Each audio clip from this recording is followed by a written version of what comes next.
What's up, everyone? Hope you're all doing great. Remember, to laugh a little, it's good for the soul. Welcome back to Darkest Dark Web Horror Stories. I love reading your comments, so feel free to say hi, share suggestions, or just lurk. Don't forget to show your support by liking the video and subscribing if you haven't already. And with that said, enjoy the stories.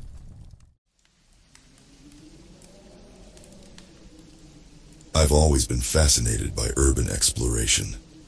There's something thrilling about venturing into abandoned places, uncovering forgotten stories etched into crumbling walls.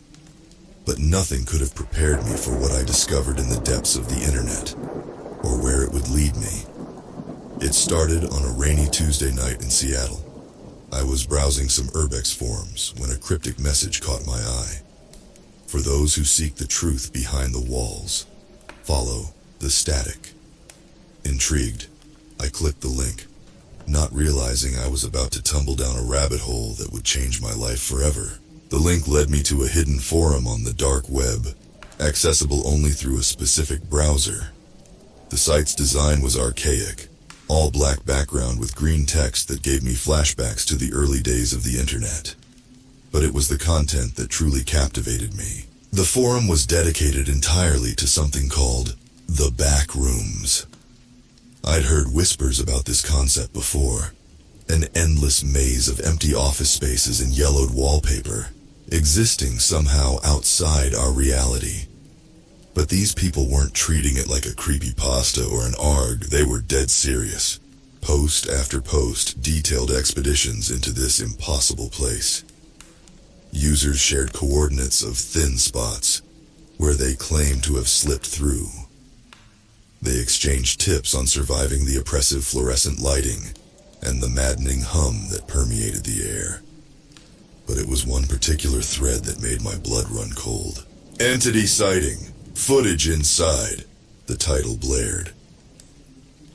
The user, going by the name Wallwalker, claimed to have captured video of something inhuman lurking in the endless hallways.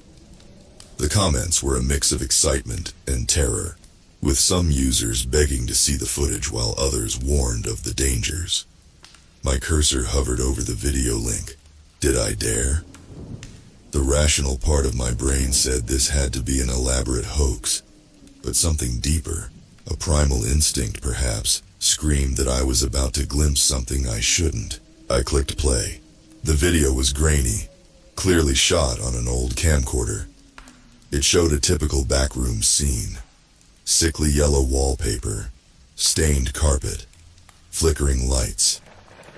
For several seconds, nothing happened. Then, in the distance, something moved. It was hard to make out at first, just a darker patch of shadow. But as it got closer, I could see it wasn't human. The proportions were all wrong, its limbs too long and jointed in impossible ways. It moved with a jerky, insectile gait that made my skin crawl. Just as the creature seemed to notice the camera, the video cut to static. I sat there, heart pounding, trying to process what I'd seen. It had to be fake, right? Some clever CGI or practical effects. But deep down I knew this was real. I spent the next few hours devouring every post on the forum, learning all I could about the Backrooms and its inhabitants. By the time the sun rose, I had made my decision. I needed to see this place for myself. I reached out to a few of the most active users, hoping to form a team for an expedition. To my surprise, 3 of them lived right here in Seattle. We agreed to meet that weekend to plan our venture into the unknown. Little did I know, I was about to lead us all into a nightmare from which there might be no escape. The next few days passed in a blur of anticipation and fear. I couldn't focus at work, my mind constantly drifting to thoughts of endless hallways and lurking entities. When Saturday finally arrived, I found myself in a dimly lit coffee shop in downtown Seattle, waiting to meet my fellow explorers. They arrived one by one. First was Sarah, a tall woman with piercing green eyes and a no-nonsense attitude. She worked in cybersecurity and had been the one to help me navigate the more technical aspects of the dark web forum. Next came Mike, a stocky guy with a bushy beard and tattoos covering his arms. He'd been urban exploring for years and claimed to have brief experiences with the backrooms before. Last was Liam, a pale, nervous-looking college student who seemed simultaneously terrified and thrilled to be there. He'd been the most active on the forum, obsessively documenting every scrap of information about the backrooms. "So," Sarah said once we'd all settled in with our coffees, "we're really doing this?" I nodded, trying to project more confidence than I felt. "We are, but we need to be smart about it. This isn't like exploring an abandoned building. If what we've read is true, we're dealing with something beyond our understanding." Mike leaned forward, his eyes gleaming with excitement. "I've got gear for us. Night vision goggles, radios, the works. But more importantly, I think I know where we can find a thin spot." We all turned to him, eager for details. "There's an old office building in Tacoma," he explained. "It's been abandoned for years, set for demolition. But the demolition keeps getting delayed because workers report strange occurrences. Feelings of disorientation, lost time, glimpses of impossible spaces." Liam's eyes widened. "Classic signs of a thin spot between our reality and the backrooms." "Exactly," Mike grinned. "I say we start there." We spent the next hour planning our expedition. Sarah would handle navigation and communications. Mike was in charge of equipment. Liam would document everything, and I would lead the team. As we finalized the details, a sobering thought struck me. "Guys," I said, my voice low, "we need to talk about the entity." The mood at the table instantly changed, tension thick in the air. "If it's real," I continued, "we need to be prepared. Has anyone found any information on how to deal with it if we encounter it?" Liam spoke up, his voice shaky. "There are theories on the forum.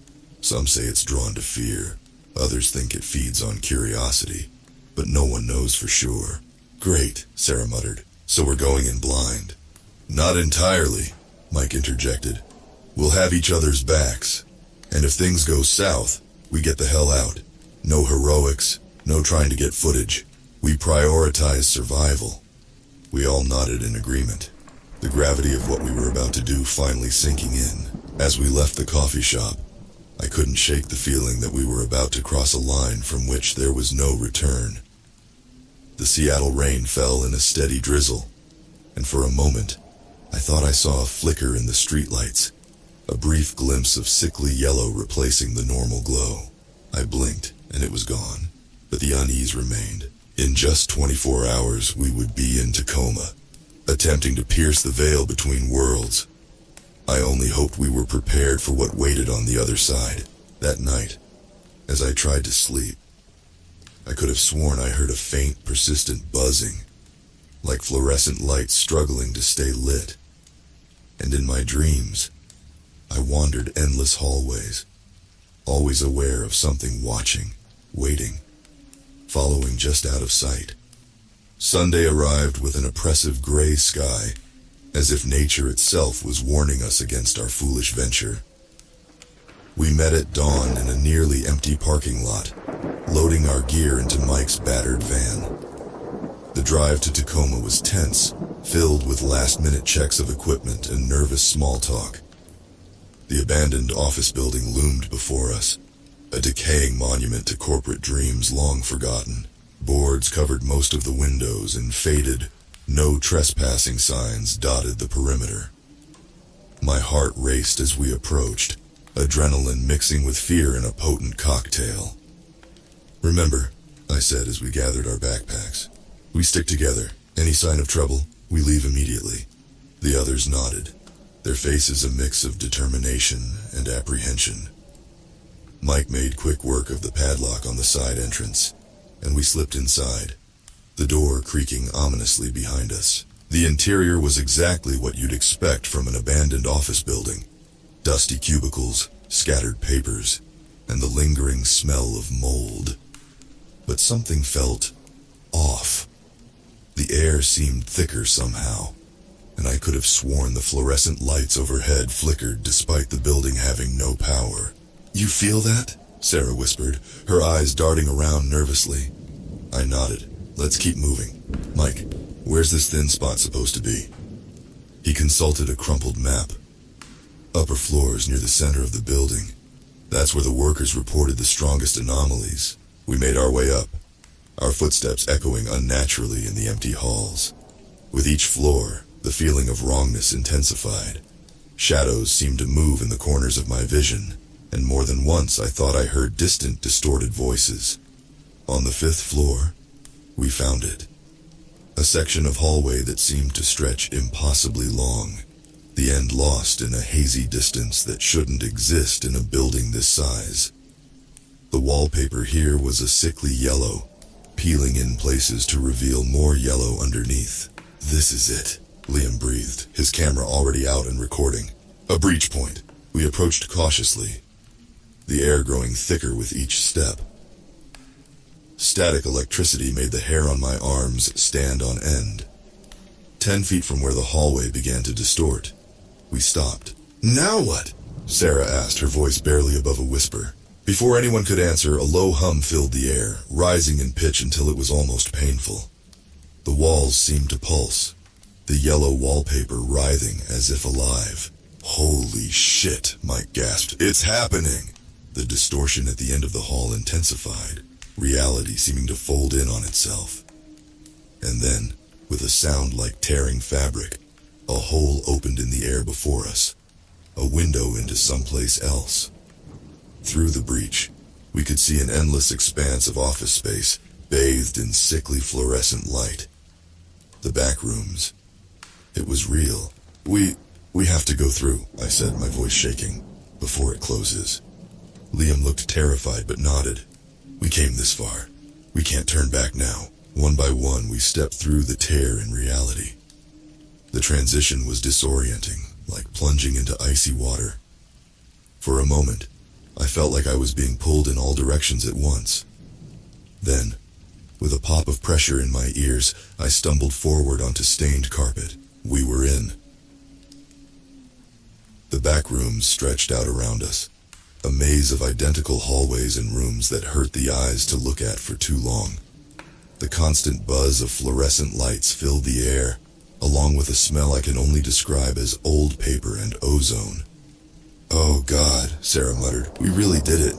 As the initial shock wore off, a new fear set in. The breach behind us was gone. We were trapped, and somewhere in this impossible labyrinth something was hunting us. We need to move, I said, trying to keep the panic out of my voice. Find another way out before... A distant sound cut me off, something between a screech and a static burst, and it was getting closer. Run! I yelled, and into the endless halls we fled, praying we'd find an exit before the entity found us. We ran, through identical hallways, past countless doors that led nowhere, our footsteps muffled by the ever-present hum. Time lost all meaning in this place. It could have been minutes or hours that we fled through the labyrinth of the back rooms. Finally, gasping for breath, we ducked into what looked like a conference room. The long table was coated in dust, chairs scattered as if the occupants had left in a hurry. Did we lose it? Liam panted, his face pale with fear.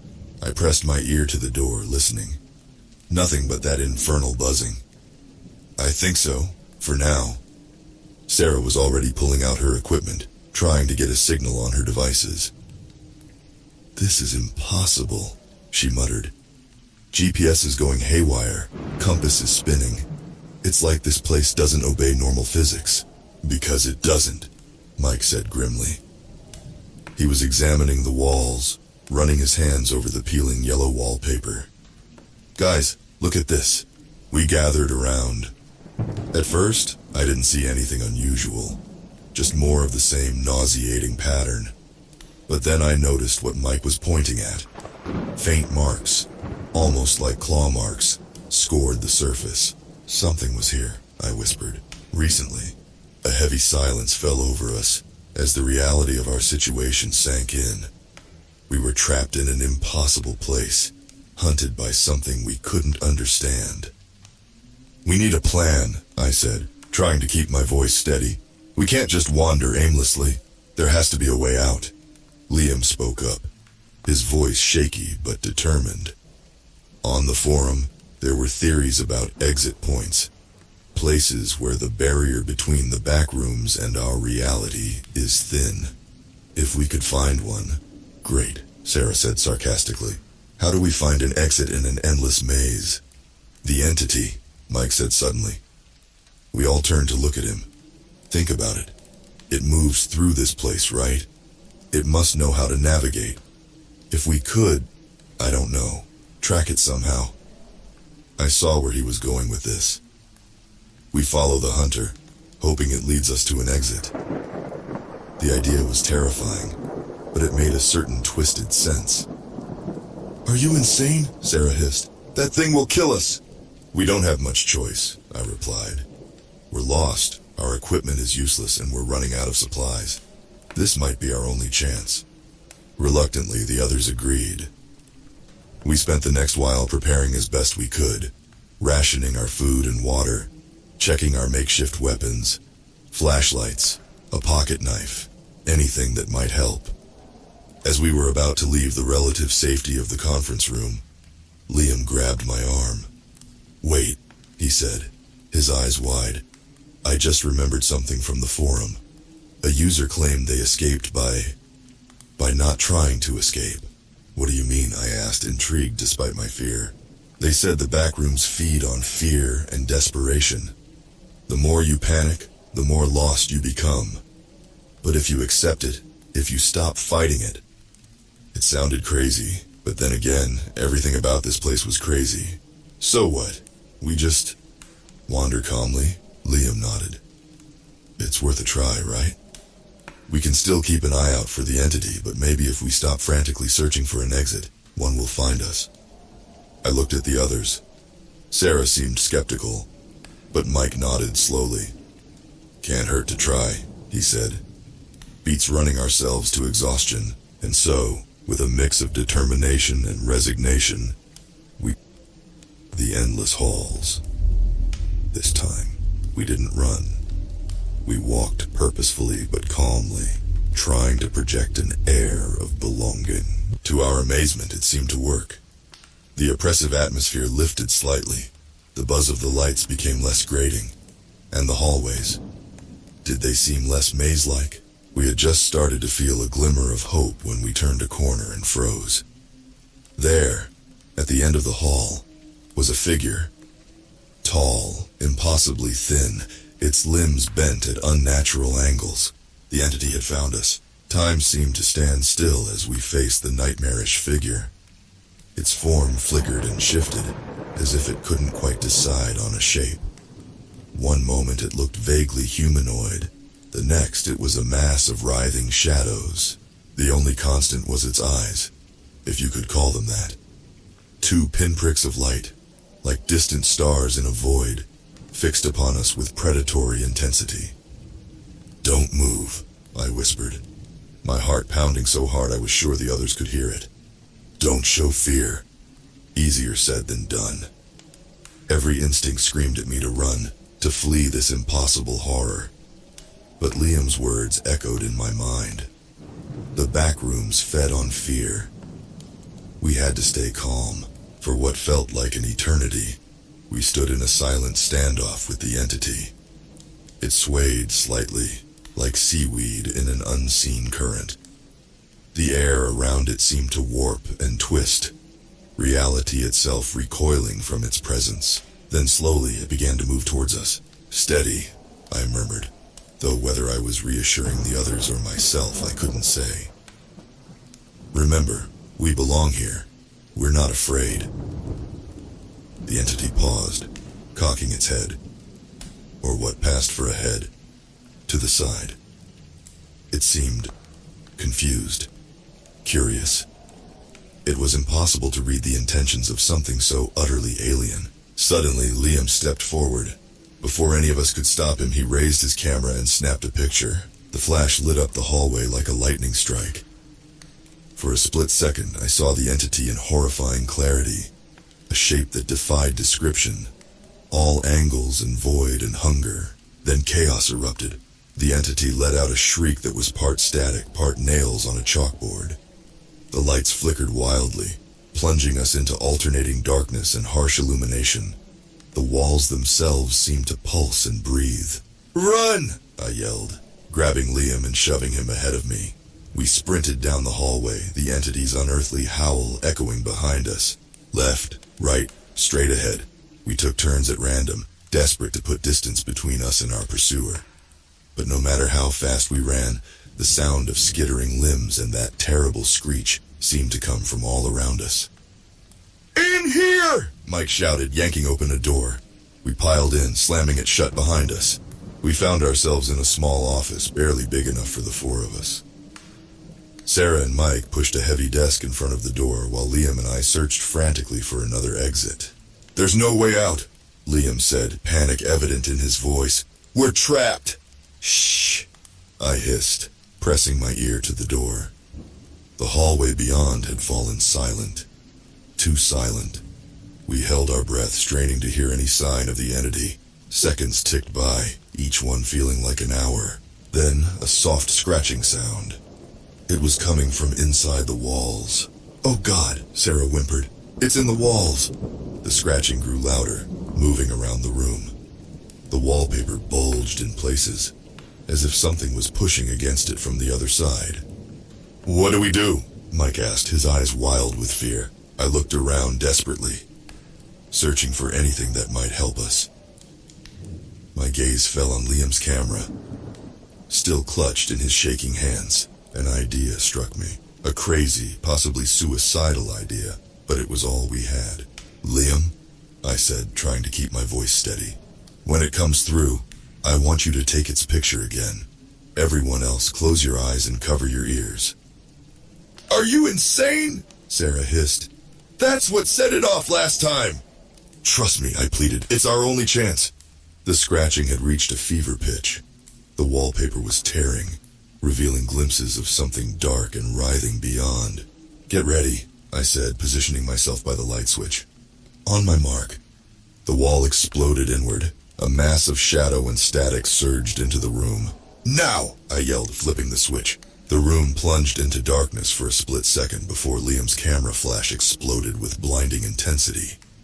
The entity's shriek reached a deafening crescendo, and I felt a rush of air as something large moved past me.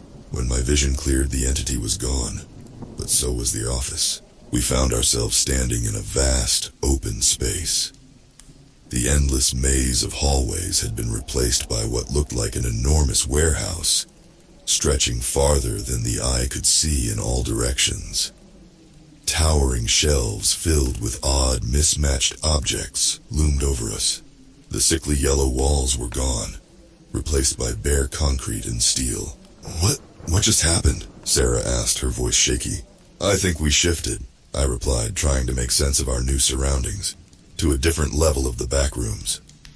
Mike let out a low whistle. "This place just keeps getting weirder." As we cautiously explored our new environment, I explained my theory. The entity seemed to react strongly to the camera flash. I thought if we could disorient it enough, it might accidentally transport us somewhere else. "Lucky guess," Sarah muttered, but I could see the relief in her eyes. Liam was examining his camera with a mix of awe and fear. "Guys, look at this," he said, turning the display towards us. The image on the screen made my blood run cold. It showed the entity mid-transformation, caught between its shadowy form and something else. Something almost human. "Is that—" Mike trailed off, unable to finish the thought. I nodded grimly. "I think so. I think the entity was human once. Maybe an explorer like us who got trapped here and changed." The implications were terrifying. How long had that person been wandering the back rooms before they lost their humanity? Could the same thing happen to us if we didn't find a way out soon? As if in response to my unspoken question, a distant sound caught our attention. It was faint, but unmistakable. Voices. Human voices. "Do you hear that?" Sarah asked, hope creeping into her voice for the first time since we entered this nightmare. We moved towards the sound, weaving through the labyrinth of shelves. As we got closer, I began to make out words. Hello? Is anyone there? We need help! My heart leaped. Other people, maybe they knew a way out. We rounded a corner and froze. There, about 50 yards away, was a group of people huddled around what looked like a tear in the air. A portal back to our world. Oh, thank God, Liam breathed. We're saved. But something felt off. The people weren't moving towards the portal. They were just standing there, calling out. Suddenly, one of them turned and looked directly at us. The face was wrong. Too smooth. Too perfect. Like a mask. Welcome, friends, it said, its voice distorting unnaturally. Won't you join us? With dawning horror, I realized the truth. These weren't people at all. They were something else. Something that lived here in the back rooms. And they were using our deepest desires against us. It's a trap, I hissed, grabbing Liam's arm as he instinctively started moving towards them. We have to go. Now. The creatures, for lack of a better word, began moving towards us, their forms flickering and changing. The portal behind them faded away, revealing it to be nothing more than an illusion. We turned and ran, the inhuman shrieks of our pursuers echoing through the warehouse. But as we fled, a realization hit me.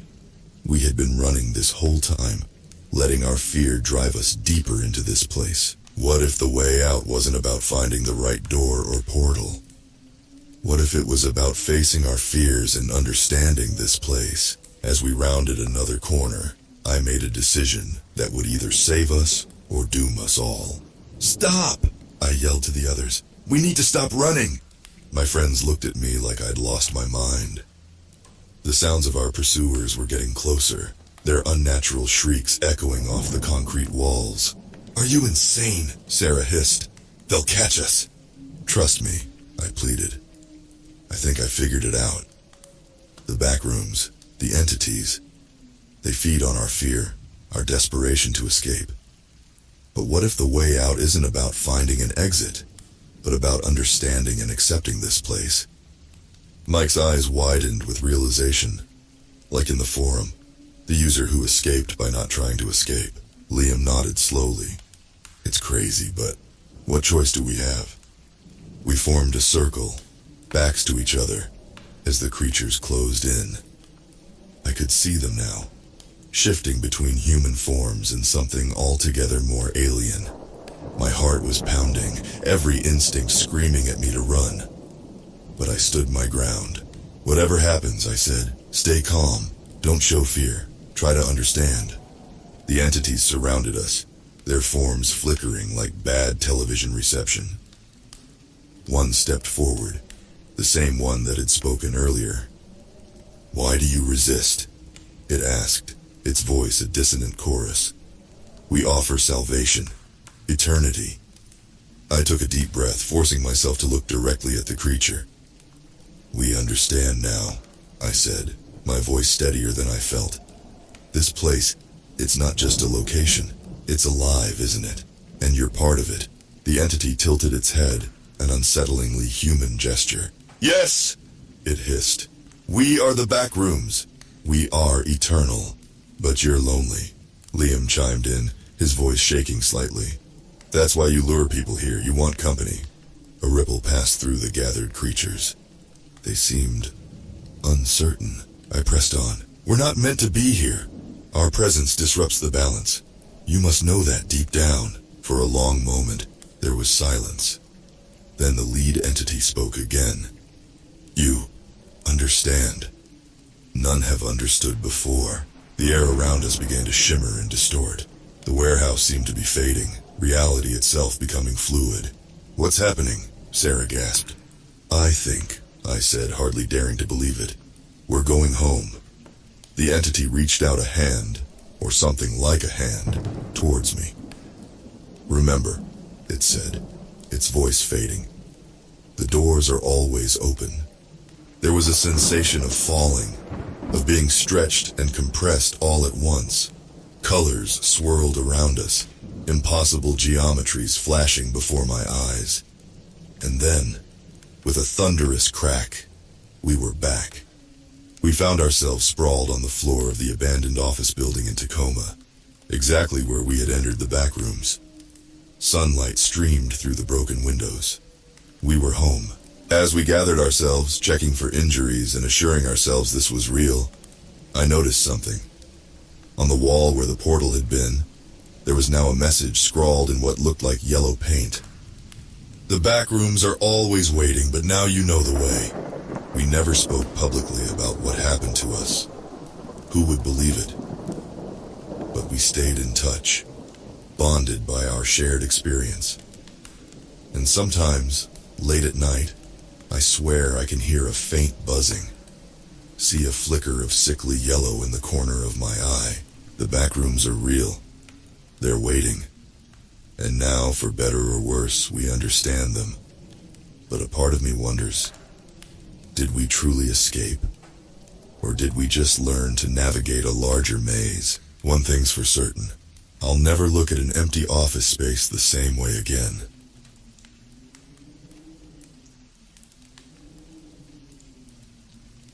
They say curiosity killed the cat. For me, curiosity led to an email with an invitation that changed my life forever. I was a 22-year-old psychology student, constantly searching for ways to expand my knowledge and understand the human mind, when the email from the Red Room Project popped into my inbox, promising to unlock hidden potential through a cutting-edge virtual reality experiment.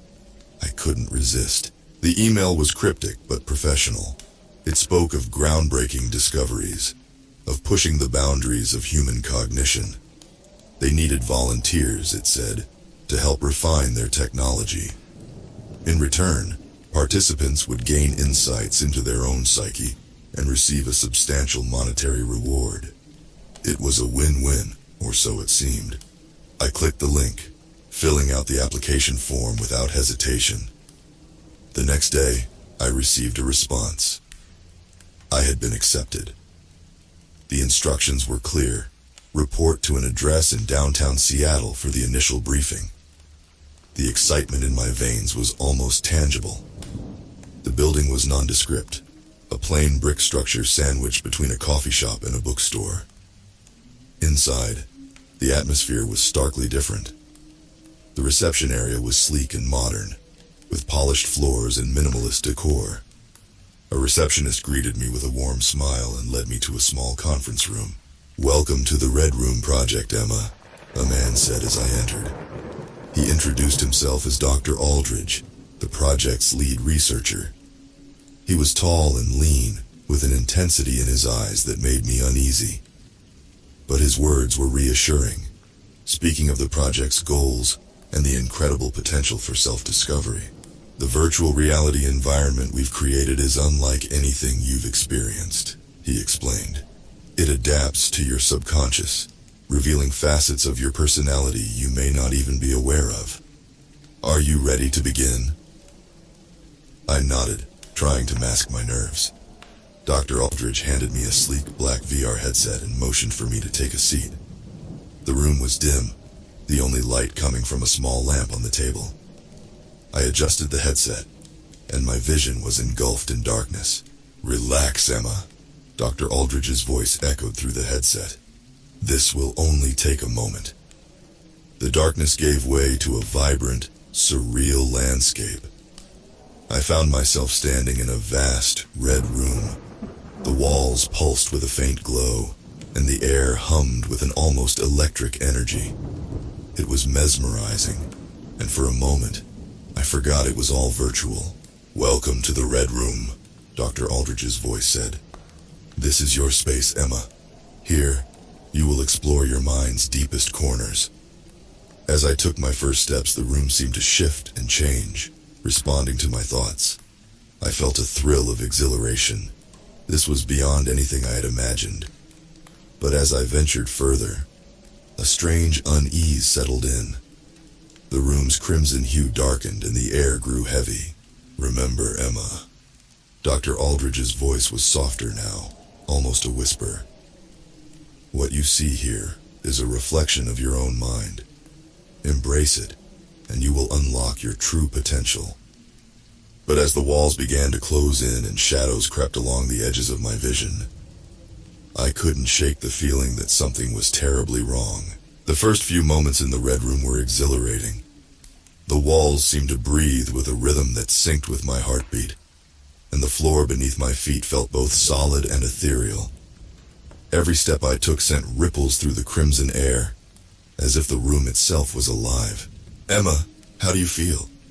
Dr. Aldridge's voice echoed in my ears, a distant yet omnipresent guide. "I feel connected," I replied, my voice sounding strange in this surreal environment. The Red Room seemed to amplify everything, turning even my whisper into a resounding declaration. "Good. Now, I want you to focus on a memory, something significant from your past," he instructed. I closed my eyes, letting my mind drift back to a childhood memory of playing in the park with my sister. As the memory surfaced, the Red Room began to shift.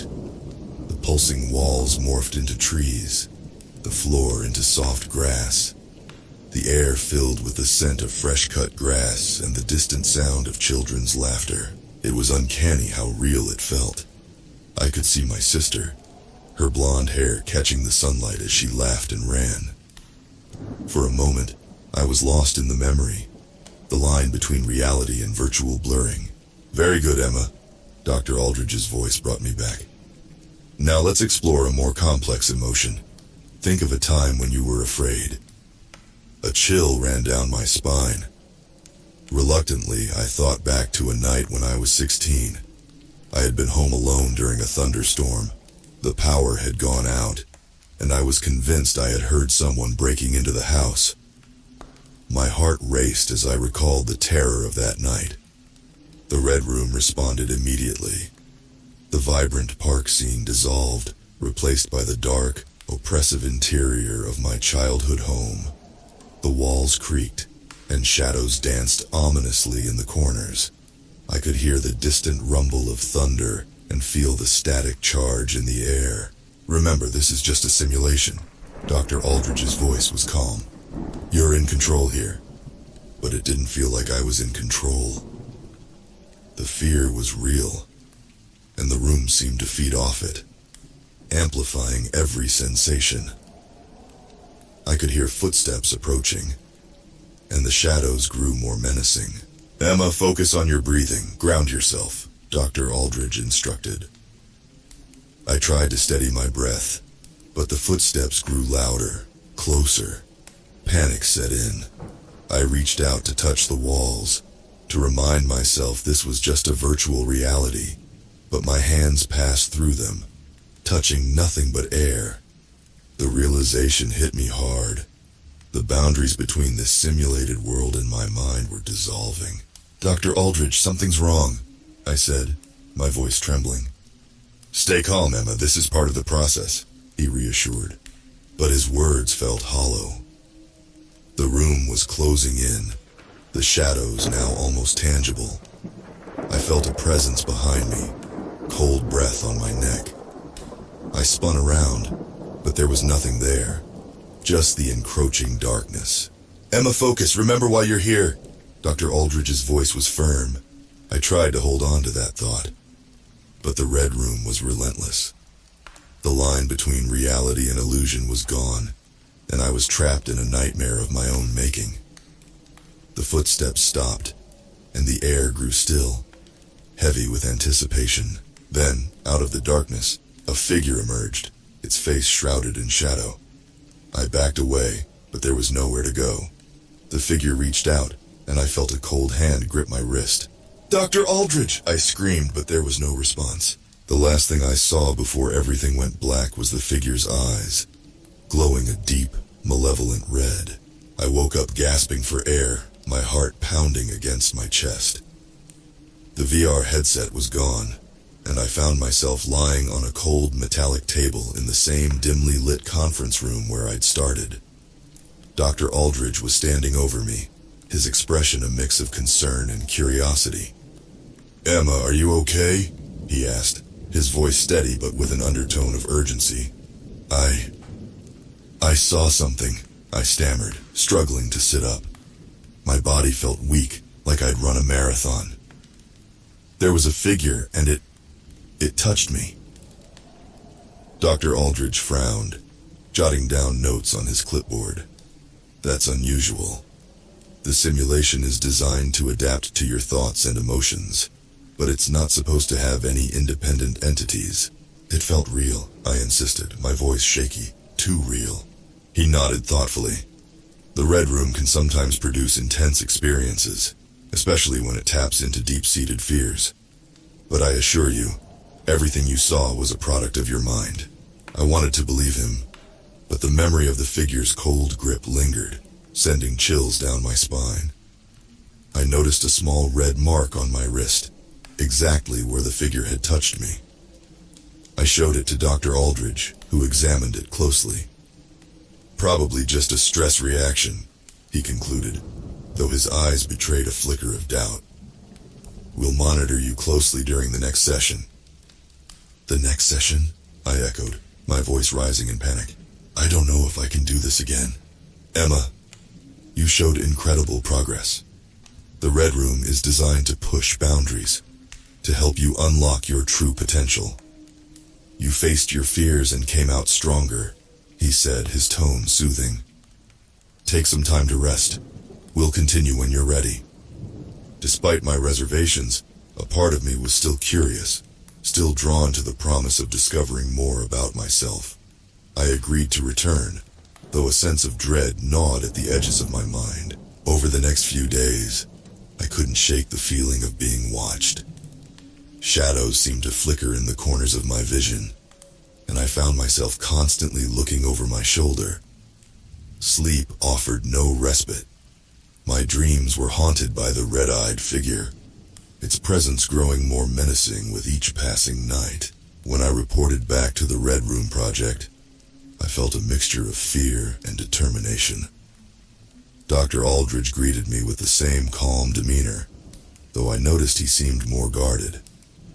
We've made some adjustments to the simulation based on your feedback, he said, guiding me to the VR setup. This time, we'll be exploring positive emotions. Focus on a memory that brings you joy. I nodded, slipping on the headset with trembling hands. The darkness enveloped me once more, but this time the transition was smoother. I found myself standing in a sunlit meadow, the air filled with the sweet scent of wildflowers.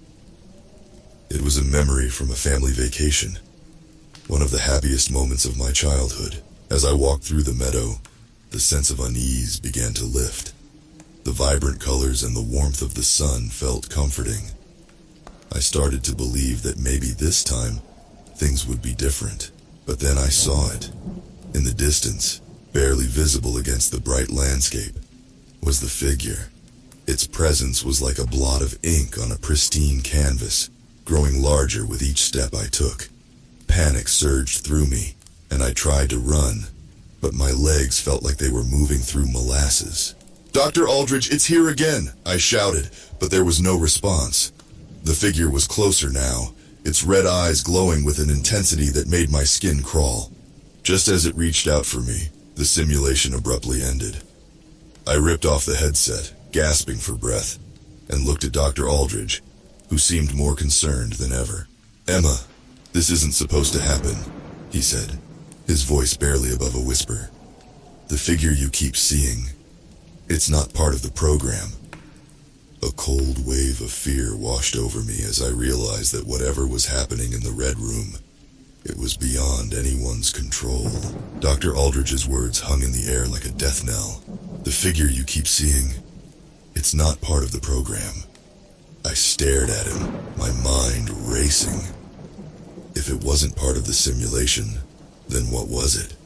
A glitch? My own mind conjuring something beyond their control? Or was there something more sinister at play? Dr. Aldridge, what does this mean? I asked, my voice trembling. Is this some kind of side effect? He shook his head slowly, his expression grave. We've never encountered anything like this before. The Red Room is designed to be a controlled environment. For something to appear independently, it's unprecedented. A heavy silence settled between us, The once exciting experiment now felt like a dangerous trap. I wanted answers, but more than anything, I wanted out. "Emma, I think we need to stop the sessions," Dr. Aldridge said finally. "At least until we understand what's happening." I nodded, relief flooding through me. But as I left the building, a nagging thought kept tugging at the edges of my mind. What if stopping the sessions didn't stop the figure? What if it was now a part of me? The days that followed were a blur of anxiety and paranoia. The figure's presence loomed over me, even outside the simulation. I saw it in reflections, in shadows, always just out of reach. Sleep became a luxury I could no longer afford. My nights filled with vivid nightmares that left me drenched in sweat. Desperate for answers, I started researching everything I could about the Red Room and its technology. Late one night, I stumbled upon a forum discussing experimental VR projects. Buried in a thread was a mention of a Red Room experiment that had been shut down years ago due to unexplained psychological effects on participants. Heart pounding, I dug deeper. The more I read, the more I realized that I wasn't the first to encounter the figure. Other participants had reported seeing it too, describing it as a shadowy presence that haunted them both in and out of the simulation. Some had suffered severe mental breakdowns, others had disappeared entirely. I reached out to one of the former participants, a man named Alex, who had documented his experiences in the forum. To my surprise, he responded almost immediately, agreeing to meet me at a cafe the next day. When I arrived, I found Alex sitting in a corner, his eyes darting nervously around the room. He looked worn, like a man who had seen too much. As I approached, he gestured for me to sit. "You saw it, didn't you?" he asked, his voice barely above a whisper. I nodded, my throat dry. "Yes, the figure with the red eyes, what is it?" Alex sighed, rubbing his temples. "I don't know. None of us do. But it's more than just a glitch or a hallucination. It's like it feeds on your fears, your doubts. The more you interact with it, the stronger it gets." His words sent a chill down my spine. "Is there any way to stop it?" He shook his head. "I tried everything. Therapy, medication, even hypnosis.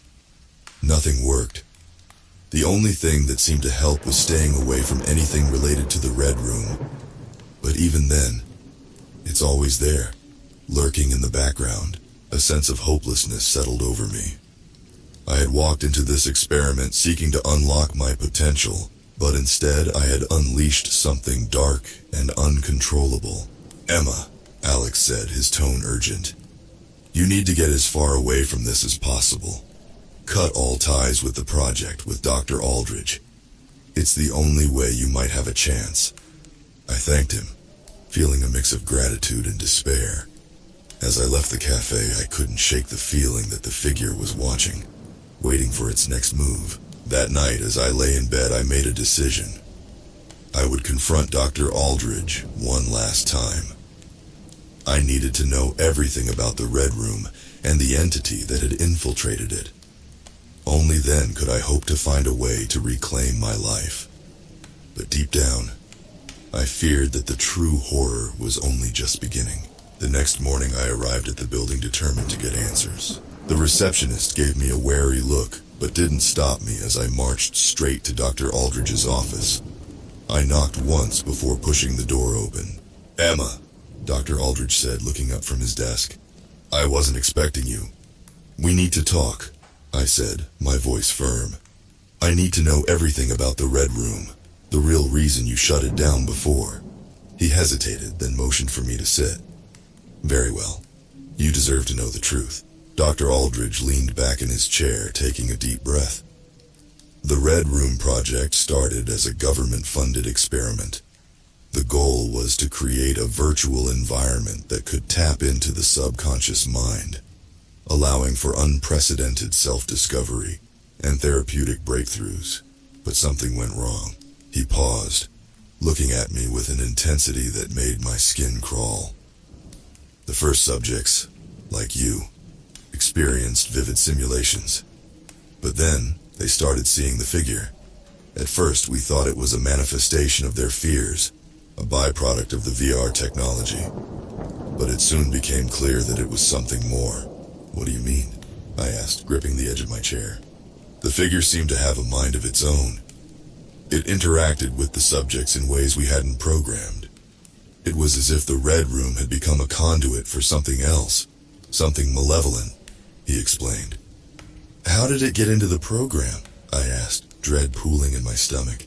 We don't know, Dr. Aldridge admitted. We tried everything to isolate and remove it, but it was like trying to catch a shadow. Eventually, the project was shut down, and the data was sealed. We thought that would be the end of it. But it wasn't, I said, my voice barely above a whisper. You revived the project. He nodded, looking ashamed. We believed we had made improvements, that the safeguards would prevent any anomalies. Clearly, we were wrong. I stood up, anger and fear bubbling inside me. You put me in danger. You put all of us in danger. Emma, please, he said, standing up as well. We're trying to understand this, to find a way to stop it. Your experiences could help us. I don't care about your research, I snapped. I want this thing out of my life. Dr. Aldridge sighed, running a hand through his hair. There's one more thing. During our initial tests, we discovered that the figure's power seemed to be linked to the Red Room itself. The longer you stay away from the simulation, the weaker its hold becomes. Then why am I still seeing it? I demanded. I don't know, he admitted. But there's a possibility that confronting it head-on within the simulation might be the key to breaking free. I stared at him, my heart racing. The idea of going back into the Red Room was terrifying, but if it was the only way to rid myself of this nightmare, I had to try. Fine, I said, my voice steady. I'll do it. But if anything goes wrong, you have to promise to pull me out immediately. Of course, Dr. Aldridge agreed, though his eyes betrayed his uncertainty. We moved to the VR setup, and I hesitated for a moment before putting on the headset. The darkness enveloped me once more, and I braced myself for what was to come. The Red Room materialized around me, the pulsing walls and electric air feeling more oppressive than ever. I took a deep breath, trying to steady my nerves. I'm ready, I said, my voice echoing in the vast space. The figure appeared almost instantly, its red eyes glowing with malevolent intent. It seemed stronger, more defined, as if feeding off my fear. But this time I didn't run. I stood my ground, facing it head-on. Who are you? I demanded, my voice shaking but resolute. What do you want? The figure remained silent, its gaze piercing through me. I felt a cold wave of fear wash over me, but I fought to stay focused. This is my mind, I said, more to myself than to the figure. You don't belong here. The figure moved closer, and I felt its icy breath on my skin. It reached out, its hand inches from my face. I closed my eyes, willing myself to confront my deepest fear. Then suddenly everything went black when I opened my eyes. I was no longer in the Red Room. I stood in a place that felt both familiar and alien. The walls were an endless expanse of mirrors, reflecting versions of myself that seemed distorted and twisted. The air was thick with a sense of foreboding, and the only sound was my own shallow breathing. Emma, Dr. Aldridge's voice echoed around me. We've entered a deep simulation. This is where your subconscious and the entity intersect. The figure appeared again, but this time it was different. It stood more distinctly, its form solidifying into something almost human. Its red eyes were fixed on me, and I could feel its malevolence radiating through the mirrored room. You can't escape me, it hissed, its voice a chilling whisper that seemed to come from everywhere at once. I am a part of you now. I took a step back, my reflection following suit. Why are you here? What do you want from me? The figure smiled, a cruel, twisted grin. Fear, it said simply. I thrive on it.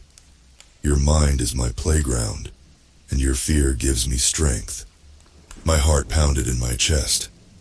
I won't let you control me, I said, trying to muster courage. This is my mind. I have the power here. It laughed, a sound that echoed through the mirrors. You think you have power? You invited me in the moment you entered the red room. Now you're trapped. I clenched my fists, feeling a surge of defiance. No, I won't be your prisoner. Drawing on every ounce of willpower, I focused on changing the environment. I envisioned the mirrors shattering, the oppressive darkness lifting. At first, nothing happened. But then, one by one, the mirrors began to crack, splintering into a million pieces. The figure screamed, a sound of pure rage and frustration. You cannot destroy me! It roared, its form flickering. The ground beneath me began to shake, and I struggled to maintain my focus. I can, I said through gritted teeth. I will. With a final, desperate effort, I imagined a burst of light, a cleansing force that would drive the entity away. The room exploded in a blinding flash, and I felt myself being pulled out of the darkness. When I came to, I was back in the conference room, the VR headset lying discarded on the floor. Dr. Aldridge was by my side, his face etched with concern. Emma, are you okay? I nodded weakly, still reeling from the encounter. I think so. Did it work? He checked the monitors, his expression tense. The entity's presence seems to have diminished, but we'll need to run more tests to be sure. I shuddered at the thought of going back into the red room. No more tests. I'm done with this. Dr. Aldridge didn't argue. You've been through enough. We'll find another way to study this phenomenon. I left the building, the cool air outside a welcome relief. But the sense of unease lingered. Had I truly defeated the entity, or was it just waiting for another opportunity to strike? That night, I slept fitfully, my dreams filled with fragments of the red room and the figure's haunting eyes. But when I woke up, there was a sense of clarity. I had faced my deepest fear and survived. In the days that followed, I started to rebuild my life, focusing on the things that brought me joy, and grounding myself in reality. The figure's presence gradually faded, though I remained vigilant, always aware that it could return. 2 months later, I received a call from Dr. Aldridge. He sounded different, more subdued. Emma, we've made some progress. I'd like to share our findings with you. I hesitated, but my curiosity won out. I agreed to meet him at the same cafe where I had spoken with Alex. When I arrived, Dr. Aldridge was already there, a folder of documents spread out before him. Emma, he began, we've discovered that the entity you encountered is a manifestation of residual data from previous participants. It's like a virus, spreading and adapting with each new mind it encounters. I listened intently, my unease growing. So it wasn't just me. It was feeding off all of us. He nodded. Yes, but your actions in the red room disrupted its cycle. We've isolated the corrupted code and are working on a way to eliminate it completely. Relief washed over me. So, it's over? Dr. Aldridge offered a small smile. For now, yes. Thanks to you, we've made significant strides in understanding and combating this anomaly. I left the cafe feeling lighter, the weight of the past few months lifting from my shoulders. The experience had changed me, but it had also made me stronger. As I walked home, I glanced at my reflection in a shop window. For a moment, I thought I saw a flicker of red in my eyes, but when I looked closer, it was gone. The Red Room experiment had shown me the darkest corners of my mind, but it had also shown me that even in the face of fear, I had the power to fight back, and that was a discovery worth any price.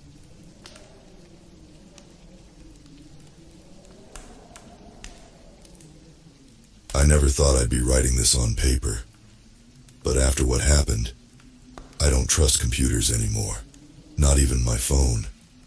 I need to warn you about the app I made, the Digital Exorcism App. It was supposed to help people. Instead, it let something terrible into our world. My name's Jake. I'm 28 and I live in San Francisco. I work in tech, making apps. A few months ago I had this idea. So many people are addicted to their phones and social media. I wanted to help them break free, so I made an app to cut down screen time.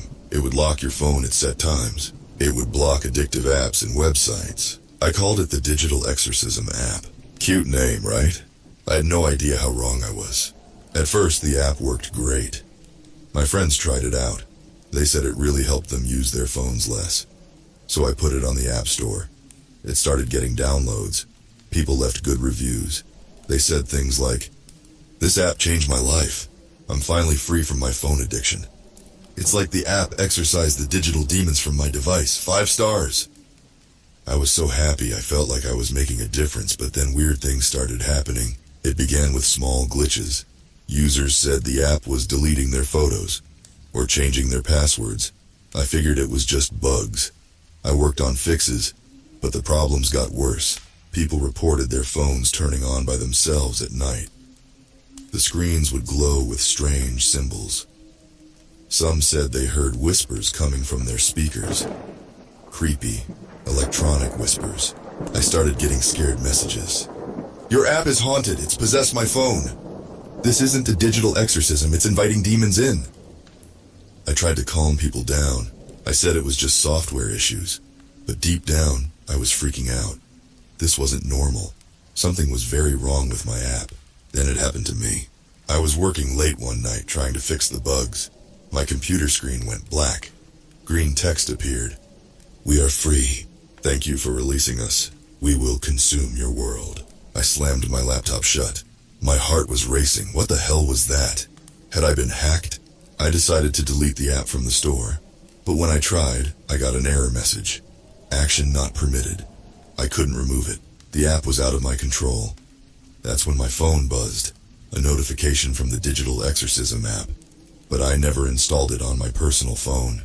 The message said, "Why are you trying to stop us, Jake? We're just getting started." I threw my phone across the room. It shattered against the wall, but I could still hear it buzzing. Still getting messages. I ran out of my apartment. I needed to clear my head, figure out what to do. As I walked down Market Street, I noticed something strange. All the digital billboards were glitching, showing that same green text. "We are free. We will consume." People were stopping to stare. Some were filming with their phones, but their screens were all showing the same message. I ducked into a cafe to escape, but it was chaos inside. The cash registers weren't working. Credit card machines were spitting out receipts with that creepy text. The TV behind the counter was just static and whispers. "What's going on?" someone shouted. "Is this some kind of cyber attack?" If only it was that simple. I left the cafe and kept walking. I ended up at Pier 39. Usually it's packed with tourists, but that night it was almost empty.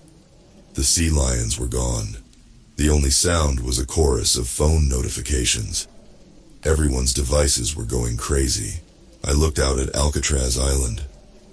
The lighthouse was blinking in a weird pattern, like it was sending a message. I squinted to read it. "We are free. We will consume." My blood ran cold. What had I done? What had I let into our world? I knew I had to fix this. But how do you fight something that lives in the digital realm? Something that can control any device? I went to the one place I thought might have answers. The Internet Archive. It's this cool library in an old church. They preserve websites and digital history.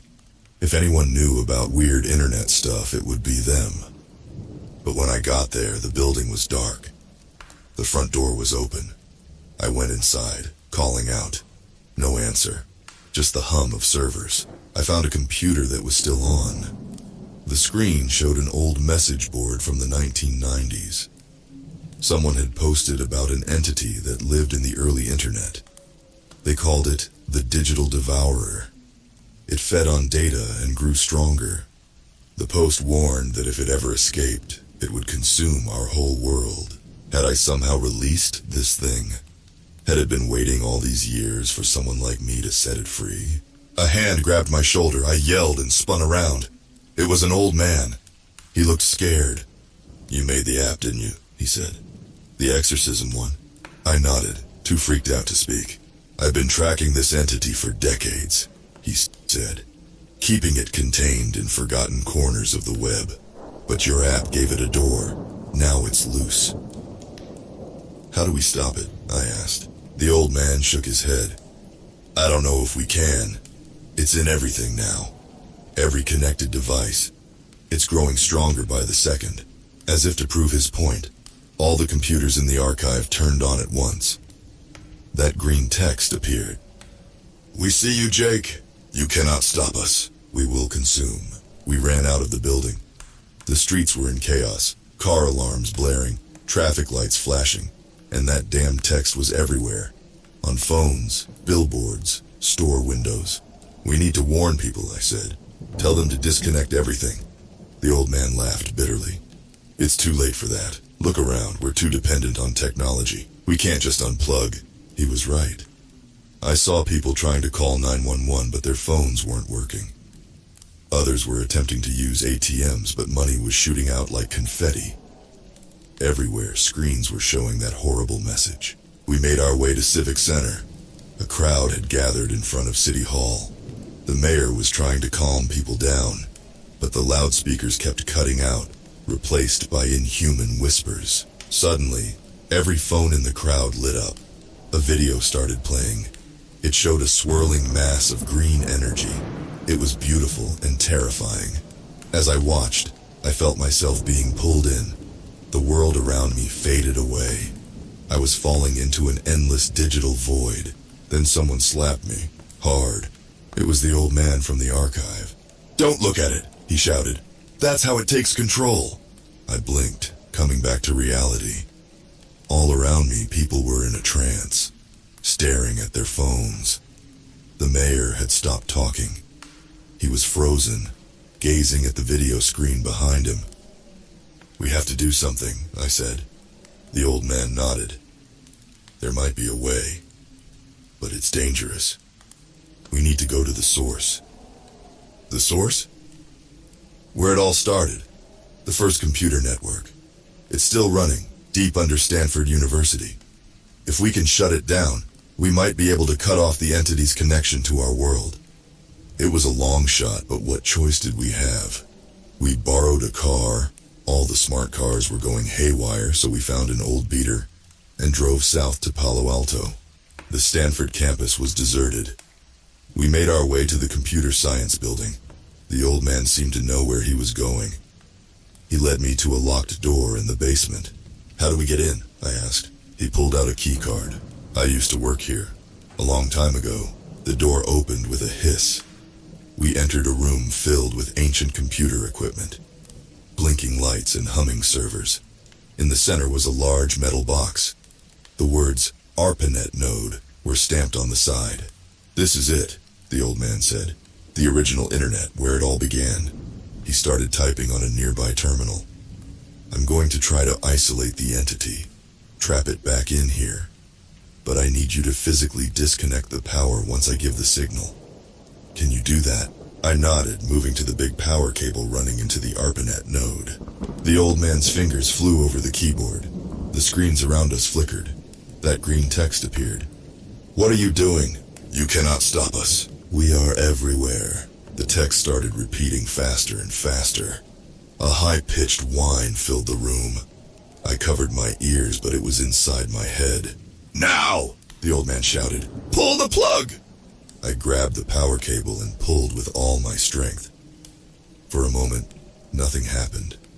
Then there was a flash of green light. A scream that sounded both digital and organic. The cable came free in a shower of sparks.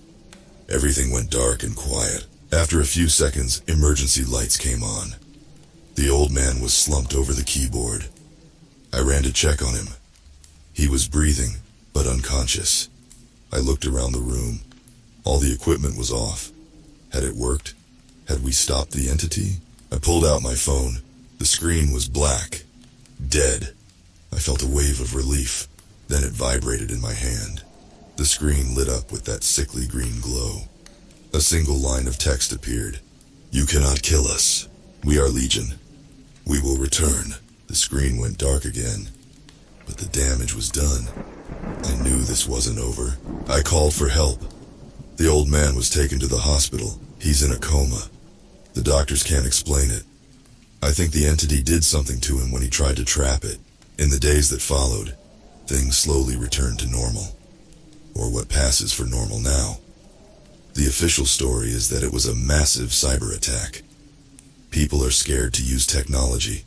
Sales of old-fashioned flip phones have skyrocketed. I've been questioned by the FBI, the NSA, and probably some agencies that don't officially exist. I told them everything. I don't think they believe me, or maybe they do, and that's even scarier. I'm writing this all down as a warning. We stopped the entity for now, but it's still out there, waiting, growing stronger, and when it comes back, it will be angry. So be careful what you download. Be mindful of how much you rely on technology. And if you see an app called Digital Exorcism, for the love of God, don't install it, because next time we might not be able to stop it. Next time it might consume us all. If you like today's tales, don't forget to like and subscribe MM13. Help MM13 get to 1,000 subscribers.